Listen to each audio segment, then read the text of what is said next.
Alain Hérali, Jean-Pierre Lebrun, bonjour. Alain Hérali, vous êtes sociologue et professeur à l'ULB. Jean-Pierre Lebrun, psychiatre et psychanalyste. Vous êtes tous les deux les grands invités de cette université d'été d'enseignement catholique. Autoriser l'autorité, point d'interrogation. On va rentrer directement dans le vif du sujet, évidemment.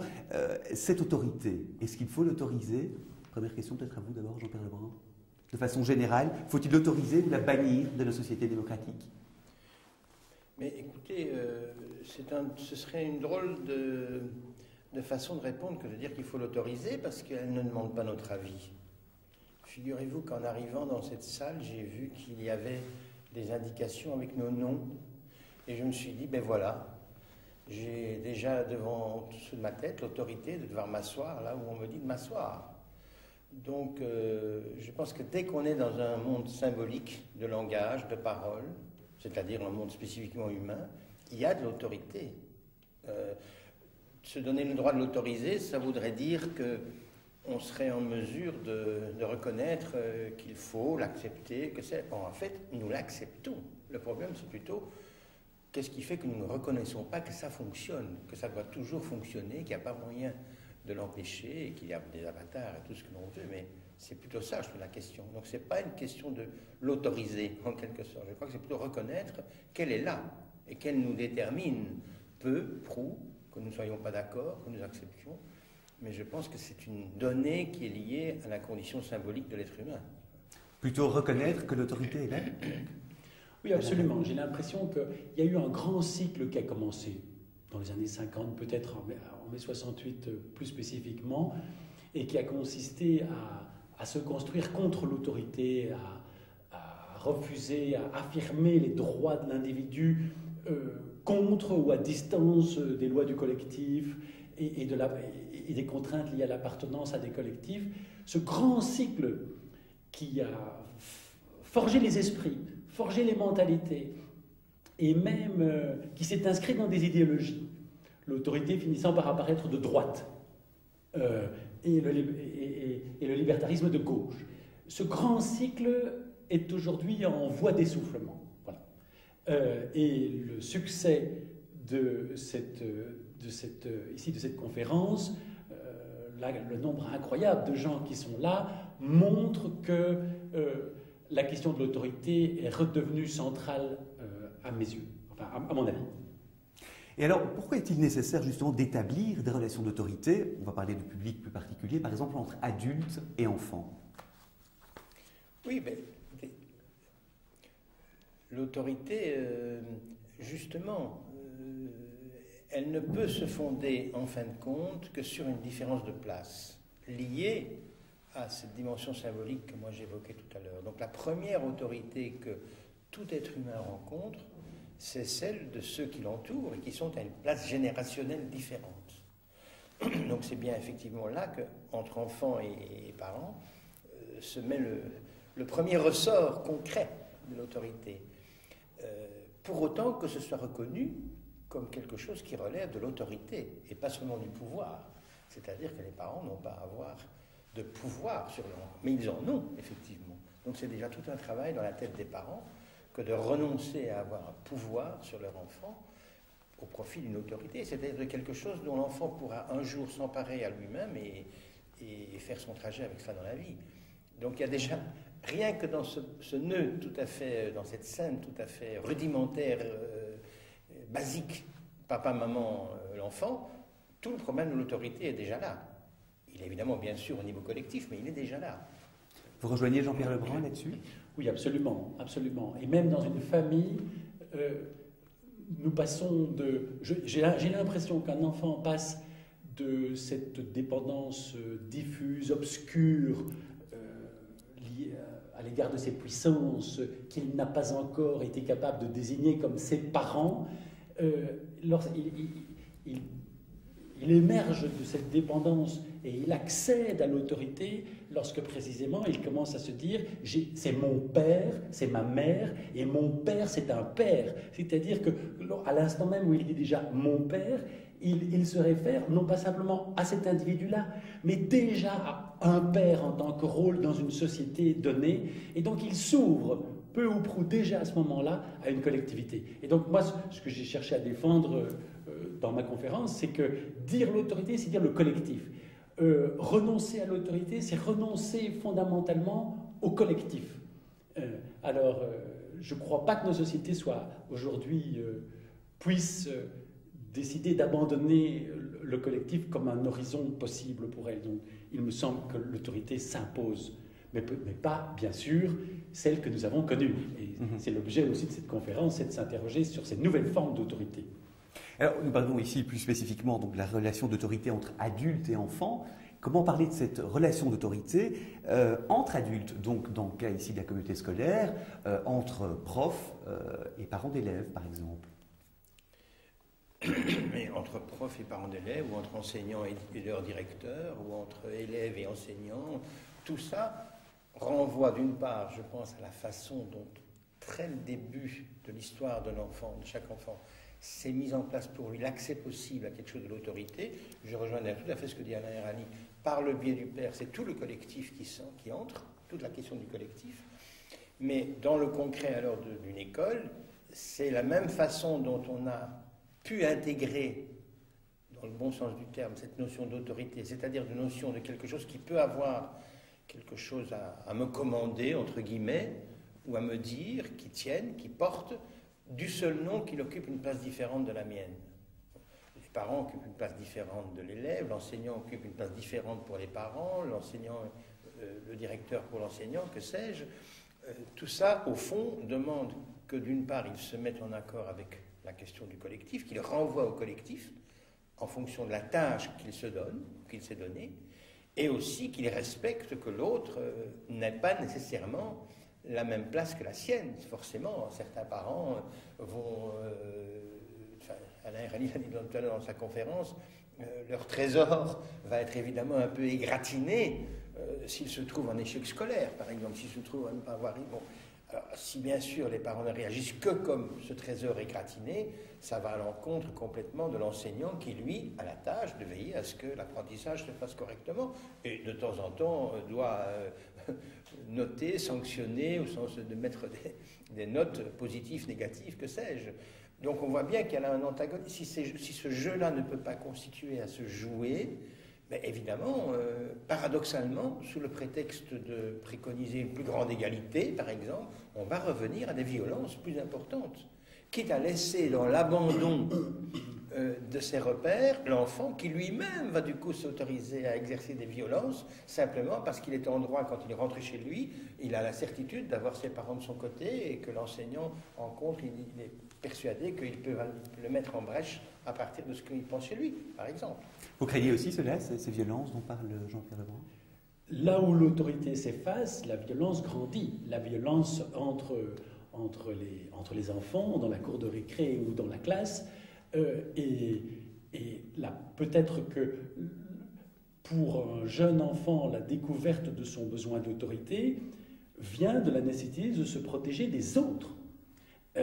Et la nécessité d'avoir quelqu'un au-dessus qui est une sorte de rempart contre cette violence qui peut s'emparer de n'importe quel groupe. Rien que pour cette raison-là, l'effacement de l'autorité se traduit par des sociétés de plus grande violence. Donc l'autorité, c'est aussi celui qui va dire nous. Il y a quelque chose qu'il faut bien comprendre là-dedans. Le cynisme contemporain a fini par nous empêcher de comprendre que toute personne qui dit « nous » ne dit pas nécessairement « je » en fonction de son intérêt personnel. Et n'est pas en train de satisfaire ses propres besoins, mais parle au nom d'un collectif et d'un intérêt plus général. Ce pourquoi nous sommes là, ici encore pendant cette journée, c'est de repenser cela à nouveau frais. Il y a des paroles qui incarnent l'intérêt général. Je vous entendais parler tout à l'heure tous les deux du surmoi et du sur-nous, notamment. Oui, j'avais repris cette idée du sur-nous parce que je pense que pas mal de collègues, pas mal d'intellectuels aujourd'hui ont l'air d'être rebelles à toute idée d'un nous auquel Alain Hérali se référait dans sa conférence tout à l'heure. Et je pense qu'il n'y a pas que la notion de surmoi au sens d'intégration d'une loi commune qui vaut pour chaque individu. Il y a vraiment aujourd'hui une grande importance de ce sur-nous. C'est ce sur-nous tel qu'il est aujourd'hui construit, ou pas construit, comme vous voulez, en tout cas pas articulé comme il l'était hier, certainement plus. c'est un peu ce sur nous qui me semble être responsable de ce que l'enfant aujourd'hui a la légitimité, l'enfant, le jeune, l'adolescent à l'école, se sent spontanément la légitimité de récuser l'autorité. Ce qui n'est pas la même chose que la contester, comme j'expliquerai tout à l'heure. La récuser, ça veut dire, vous n'avez pas le droit de me dire ce que vous me dites. Ce n'est pas je ne suis pas d'accord avec ce que vous me dites. Le je ne suis pas d'accord suppose qu'on accepte la place que l'autre a. Récuser, ça veut dire, vous n'avez pas à vous trouver à cette place-là. Cette place ne vaut pas pour moi. Quand il y a un sur-nous collectif qui ne veut pas donner de la place au nous, forcément, on a la légitimité de contester quiconque viendra interférer avec mon propre fonctionnement. Et donc, du coup, on réintroduit de nouveau la question de la violence. C'est un paradoxe. Aujourd'hui, d'oser dire, comme tu le dis, mais c'est tout à fait, je trouve, juste, que l'autorité, c'est un tampon contre la violence. C'est une protection contre la violence. Alors qu'on l'a toujours décrit, depuis des années, comme la source de toutes les violences institutionnelles, c'est l'autorité. Parfois, ça a été vrai, évidemment. Il ne faut pas nier ni l'Inquisition, ni nier les barbaries qui ont eu lieu, évidemment. C'est au nom de l'autorité. Mais aujourd'hui, elle s'avère aussi montrer son autre face. Et dans le cadre de cette relation d'autorité entre adultes et enfants dont on parlait, il n'y a pas d'alternative, de substitut? À l'autorité, il faut que quelqu'un parle au nom du collectif. Donc voilà, ça c'est une sorte de contrainte structurelle de toute société. Il faut que quelqu'un parle au nom de cela. Il faut que quelqu'un, à un moment, c'est ce que j'ai essayé de défendre comme position, à un moment structure le débat, et même s'il l'ouvre, s'il favorise la libre expression, s'il favorise même au cœur de la classe les échanges d'arguments dans la recherche d'une vérité assumée collectivement, à un moment, il doit structurer cela, il doit mettre un terme à cela, il doit fixer un objet, il doit assurer la qualité des échanges, la réciprocité de l'écoute. Et donc, qu'on le veuille ou non, à un moment, il n'y a rien à faire. Il en faut une. Même pour favoriser la libre expression, le débat et la recherche collective d'une vérité. C'est un peu la position que j'ai défendue tout à l'heure. Et quels sont justement les éléments non négociables? Par exemple, ici, on peut pas reprendre un exemple, la relation directeur-PO, par exemple, ou par exemple membre du personnel. Quels éléments qu'on pourrait vraiment dire qui sont non négociables, justement? Moi, je dirais simplement la différence des places. Le contenu, il me semble impossible que nous nous en occupions concrètement. C'est à chacun à risquer son affaire dans cette affaire comme il le croit, en fonction de son histoire, de son trajet, de la culture dans laquelle il se trouve, de l'école avec le type de parents qu'il a fait, que sais-je. Mais la différence de place, elle existe. Si je suis au PO, je ne pourrais même ne pas avoir la même opinion que si je suis le directeur de l'école. Si je suis l'enseignant, je pourrais très bien ne pas avoir la même opinion que le directeur. N'empêche que mon avis comme enseignant ne va pas faire... Peut-être qu'il va influencer, peut-être qu'il peut être d'autant plus explicatif, ou que sais-je, persuader le directeur qu'il faut prendre en compte ce que je dis. Mais en fin de compte, c'est la place que quelqu'un occupe qui va déterminer si c'est oui ou non à lui qu'il faudra se référer. Si vous enlevez ça, si vous enlevez la différence de place, vous ne savez plus comment vous en débrouiller. Alain Rally, cette fonction de place? Oui, donc je suis tout à fait d'accord, je partage ce sentiment. Maintenant, je me place à un niveau en aval, et si je me dis en tant que chef, en tant que responsable, en tant que professeur, est-ce qu'il y a, par rapport à ma classe, par rapport au groupe dont j'ai la charge, est-ce qu'il y a des choses qui sont non négociables? C'est une question très complexe. Il me semble que, à partir du moment où on est tombé d'accord sur la finalité, elle est non négociable. C'est-à-dire ce pourquoi nous faisons groupe, ce pourquoi nous sommes ici ensemble. Ça, il me semble que c'est non négociable. Par exemple, à l'université, si j'exerce l'autorité, c'est parce que l'université sert à l'enseignement et la recherche. C'est non négociable, ces finalités. Sinon, on n'en sort plus. Quelque chose qui pourrait être non négociable, c'est le respect. À partir du moment où j'ai la responsabilité d'un groupe, le respect est une valeur non négociable. Chacun doit respecter l'autre. Et là-dessus, il n'est pas question de commencer à transiger, négocier, dire je respecte à condition que. Et ça, c'est un fond qui est inconditionnel. L'écoute de chacun et la reconnaissance de la contribution de chacun me paraît être un non négociable. On peut travailler là-dessus sans l'inscrire dans un marchandage. Ce qui est non négociable ne peut pas être inscrit dans un marchandage. Voilà, ça ce sont des exemples. La discipline de la classe, le fait de travailler ensemble, ça ce sont des choses, je pense, sur lesquels on peut se construire, mais qu'il faut clarifier. C'est encore quelque chose que j'ai essayé de défendre au comité, c'est qu'un chef, un responsable, un enseignant est plus fort et plus clair lorsqu'il est bien au clair sur ce qui sera non négociable pour lui et au nom duquel il peut dire non et sanctionner. Et c'est tout un travail. Oui, puis je rajouterais qu'il y a une difficulté, à mon avis, supplémentaire. On vient de l'évoquer d'ailleurs, c'est que on ne rencontre jamais la loi sans rencontrer quelqu'un. Il n'y a pas de loi en soi. Alors c'est une grande mode. On aimerait bien qu'il y ait une loi en soi et que chaque fois qu'il y ait quelqu'un qui l'occupe, on puisse, au nom du fait qu'il ne peut pas l'occuper parfaitement, ce qui est le cas de tout le monde, on viendrait du coup lui dire que cette loi ne vaut pas, étant donné qu'il ne l'occupe pas parfaitement. Enfin, c'est la dynamique actuelle. Eh bien, je crains qu'il faille donc nous confronter à une difficulté supplémentaire qui est de reconnaître que qui que ce soit, fût-il pas président de la République, recteur d'université, n'importe quoi, il ne sera jamais que telle personne, et que l'important n'est pas que cette personne-là, bien sûr, respecte la loi dans ce qui est, mais surtout que l'on supporte que la loi soit incarnée par telle personne. Et ça, c'est pas du tout quelque chose qui est aujourd'hui très accepté, évidemment, parce que tout de suite, vous pouvez dire, si j'étais à votre place, je le ferais autrement, et vous voyez bien que le point sur lequel vous ne voulez pas transiger, c'est précisément le point sur lequel moi je transigerais. Oui, monsieur, mais vous n'êtes pas à ma place. Mais reprenons justement le cas de l'enseignant. On entend souvent dire dans le monde de l'éducation, par rapport à l'exercice de l'autorité éducative, des enseignants dire ben, c'est parce que voilà, il y a des manques du côté de l'éducation parentale. Qu'est-ce que vous pensez de cette affirmation? Mais je crois que, personnellement, je pense que l'enseignant qui dit cela n'a pas tort. Le problème, c'est qu'est-ce qu'il va faire? Est-ce qu'il va se contenter de dire que certaines choses, lui est aussi d'ailleurs souvent parent à son propre tour, ça le concerne tout autant.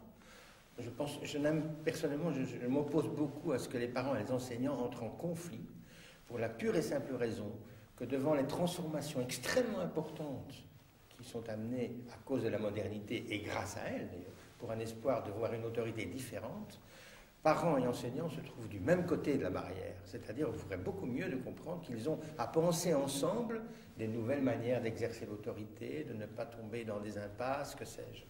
Et ça changerait la donne, ça aiderait beaucoup, je crois, et les enfants, et même les parents et les enseignants, que de se rendre compte que parents et enseignants sont du même côté. Mais le problème, c'est que personne ne veut aujourd'hui encore se trouver du mauvais côté. C'est-à-dire du côté de celui qui, en fin de compte, doit trancher au niveau de sa propre petite tête, pauvrette, toujours un peu à côté, et qui doit quand même dire, moi la loi, je la comprends comme ça. Et donc c'est à 9h qu'il faut rentrer, ou à 10h, ou à 11h, rentrer à l'école, et pas à midi, que sais-je. Et qu'à l'école d'à côté, c'est 9h15, ou 9h, ou 10h15, donc ça change tout. Mais chaque fois, il y a quelqu'un qui est là et qui doit l'assumer. Et ça, c'est très compliqué aujourd'hui. Les parents préfèrent toujours estimer que c'est les enseignants qui sont responsables de la loi. Les enseignants présument que c'est la loi qui n'est pas bien préparée par les parents. Les deux trouvent que c'est le directeur qui est responsable. Et puis on est parti dans une manière sans fin de se décharger de là où chacun doit assumer quelque chose. Alain Rayet, un commentaire là-dessus? Oui, donc il n'y a guère d'autre choix, j'imagine, que d'ouvrir le dialogue avec les parents. Hein, il n'y a pas d'autre choix. Et de chercher à les inscrire dans la finalité même de l'action éducative et de l'école, dans le projet d'établissement, et donc dans cette finalité, de faire partager cette finalité en sorte que lorsqu'il y a sanction, frustration de l'enfant, qu'on touche à ce petit trésor tellement aimé, eh bien que l'enseignant puisse rendre des comptes là-dessus, si jamais, voilà, comme aujourd'hui les parents se protestent, et puisse en revenir à la finalité.